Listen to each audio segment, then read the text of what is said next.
வாழ்க்கைக்கான வார்த்தை என்ற இந்த வலை ஒளிபரப்பிற்கு உங்களை வரவேற்கிறோம். இது ஆதியாகமம் முதல் வெளிப்படுத்துதல் வரை முழு வேதாகமத்தையும் உள்ளடக்கிய ஒரு தினசரி தியானமாகும். யாத்ராகமம் 5ஆம் அதிகாரம் 14ஆம் வசனத்திலிருந்து 6ஆம் அதிகாரம் 7ஆம் வசனம் வரைக்கும் ஆண்டவர் குற்ற நிவாரண பலியை குறித்ததான கட்டளைகளை கொடுக்கின்றார். பாருங்கள், 5ஆம் அதிகாரம் 1ஆம் வசனத்திலிருந்து 13ஆம் வசனம் வரைக்கும் 4ஆம் அதிகாரத்தினுடைய தொடர்ச்சியை நாம் பார்க்கின்றோம். 4ஆம் அதிகாரத்தில் ஆண்டவர் பாவ நிவாரண பலியை பற்றி பேசினார். ஆனால் இப்பொழுது 5ஆம் அதிகாரம் 14ஆம் வசனத்திலிருந்து குற்ற நிவாரண பலி என்கின்ற வேறொரு பலியை குறித்து கர்த்தர் பேசுகின்றார். இந்த குற்ற நிவாரண பலி என்றால் என்ன?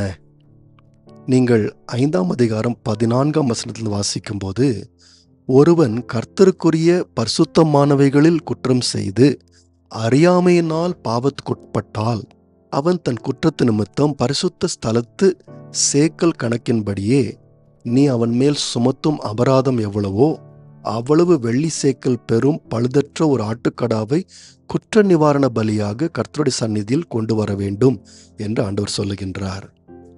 அதாவது, ஆண்டவருடைய ஆலயத்தில் கூடாரத்தில் இருக்கின்ற பொருட்கள் எல்லாம் பரிசுத்தமானவைகள். அவைகள் ஆசாரியர்களால் மாத்திரமே தொடப்பட வேண்டியவைகள். உதாரணமாக, உடன்படிக்கை பெட்டியை ஆசாரியன் மட்டும்தான் சுமக்க வேண்டும் என்று ஆண்டவர் சொல்லியிருந்தார். அநேக காணிக்கைகளையும் பலிகளையும் ஆசாரியர்கள் மட்டும்தான் சாப்பிட முடியும், எடுத்துக்கொள்ள முடியும் என்று ஆண்டவர் சொன்னார். அது மாத்திரமல்லாமல் பலிபீடத்தில் ஆசாரியர்கள் மட்டும்தான் பலி செலுத்த முடியும் என்று சொன்னார். சீனாய் மலையிலே ஆண்டவர் இறங்கி வந்தபோது கூட வெறும் மோசேயை மட்டும்தான் ஆண்டவர் அனுமதித்தார். இதெல்லாம் எதை காண்பிக்கிறது என்று சொன்னால், இஸ்ரவேல் ஜனங்கள் ஆண்டவரை பரிசுத்தராக பார்க்க வேண்டும், அவரை ஒரு மனிதனாக நடத்தக்கூடாது. இதனால்தான் ஆண்டவர் விக்கிரக ஆராதனையை ஆண்டவர் தடை செய்தார். ஏனென்றால் ஒரு விக்கிரகத்தை எவரும் தொட முடியும், எவரும் செய்யவும் முடியும், எங்கு வேண்டுமானால் வைத்துக்கொள்ள முடியும். ஆனால் தேவனோ ஒரு மனிதனைப் போல நடத்தப்படக்கூடியவர் அல்ல. அவர் மனிதனை காட்டிலும் அப்பாற்பட்டவராயிருக்கின்றார். ஆகவேதான் இந்த பகுதியில் இஸ்ரவேலர் யாராகிலும் அறியாமையினாலே பரிசுத்த பொருட்களை தொட்டாலோ அதை கையாண்டாலோ அவர்கள் தண்டிக்கப்படுவார்கள் என்பதை ஆண்டவர் உணர்த்துகின்றார். பாருங்கள், பிற்காலங்களிலே பழைய ஏற்பாட்டை படிக்கும்போது ஆரோனின் பிள்ளைகள் கூட ஆண்டவருடைய பொருட்களை தவறாக பயன்படுத்தினபடியினாலே கொல்லப்பட்டார்கள் என்று நாம் பார்க்கின்றோம். அது மாத்திரமல்லாமல் இன்னொரு இடத்தில் இஸ்ரவேல் ஜனங்களில் சிலர் ஆண்டவருடைய உடன்படிக்கை பெட்டியை தொட்டபடியினாலே அவர்கள் மரித்து போனார்கள் என்று பார்க்கின்றோம். நண்பர்களே, ஆண்டவருடைய பரிசுத்தத்தை தேவ ஜனங்கள் கனம் பண்ண வேண்டும். இல்லாவிட்டால் தேவனுடைய கோபாக்கினை அவர்கள் மேல் வரும்.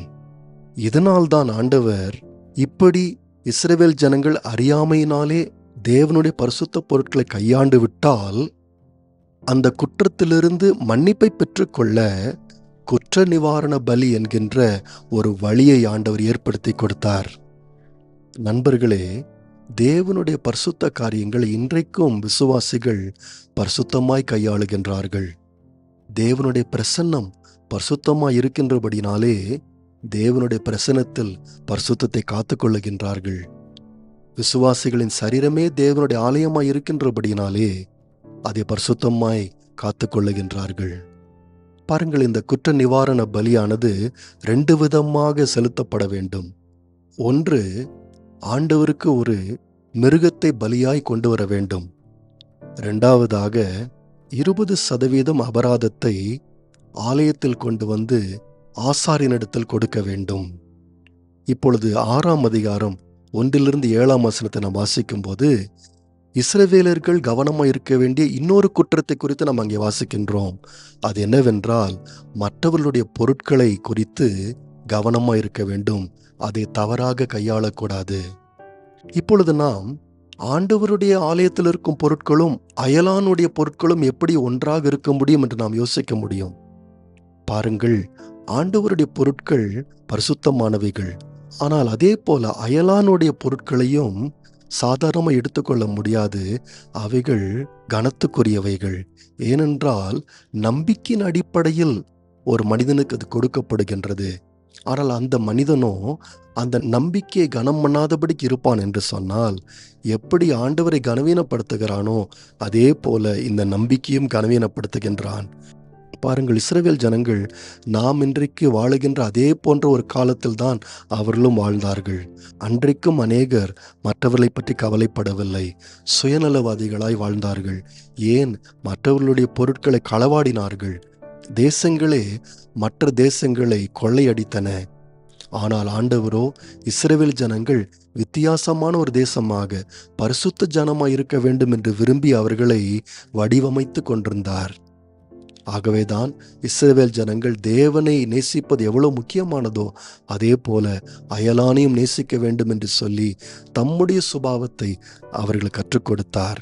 6ஆம் அதிகாரம் 2ஆம் வசனத்திலிருந்து நாம் வாசிக்கும் போது, ஒருவன் கர்த்தருக்கு விரோதமாய் அநியாயம் செய்து தன் வசத்தில் ஒப்புவிக்கப்பட்ட பொருளிலாவது கொடுக்கல் வாங்கலிலாவது தன் அயலானுக்கு மாறாட்டம் பண்ணி, அல்லது ஒரு வஸ்துவை பலாத்காரமாய் பறித்து கொண்டு, அல்லது தன் அயலானுக்கு இடுக்கண் செய்து, அல்லது காணாமற் போனதை கண்டடைந்தும் அதை மறுதலித்து அதை குறித்து பொய்யானையிட்டு மனிதர் செய்யும் இவை முதலான யாதொரு காரியத்தில் பாவம் செய்தானேயாகில், அவன் செய்த பாவத்தினால் குற்றவாளியானபடியால் தான் பலாத்காரமாய் பறித்து கொண்டதையும் தன் வசத்தில் ஒப்புவிக்கப்பட்டதையும் காணாமற் போயிருந்து தான் கண்டெடுத்ததையும் பொய்யானையிட்டு சம்பாதித்த பொருளையும் திரும்ப கொடுக்க கடவன்.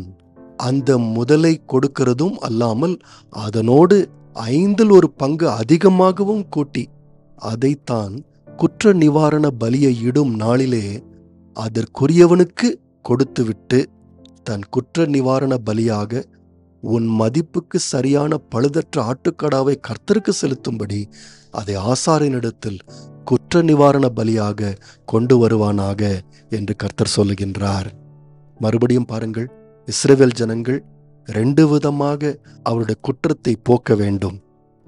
ஒன்று, அயலானிடத்திற்கு மறுபடியும் அதை செலுத்த வேண்டும், அதுவும் அபராதத்தோடு திரும்ப செலுத்த வேண்டும். அது மாத்திரமல்லாமல் ஆண்டவருக்கு ஒரு பலியை கொண்டு வந்து குற்றத்தை நிவாரணம் செய்து கொள்ள வேண்டும். நண்பர்களே, இதனால்தான் இயேசு தம்முடைய சீடர்களுக்கு சொன்னார், ஒருவன் ஆலயத்திலே பலி செலுத்த வரும்போது வேறொருவனோடு கூட அவனுக்கு ஏதாகிலும் குற்றம் இருக்கும் என்று சொன்னால், அந்த காணிக்கையை ஆண்டவருடைய பலிபீடத்தின் பக்கத்தில் வைத்துவிட்டு முதலாவது போய் தன் அயலானோடு கூட சரி செய்துவிட்டு பின்பு வந்து ஆண்டவருக்கு பலி செலுத்த வேண்டும் என்று ஆண்டவர் இதன் அடிப்படையில் தான் சொன்னார். நண்பர்களே, புதிய ஏற்பாட்டில் ஒரு வாக்கியமானது மறுபடியும் சொல்லப்படுகின்றது.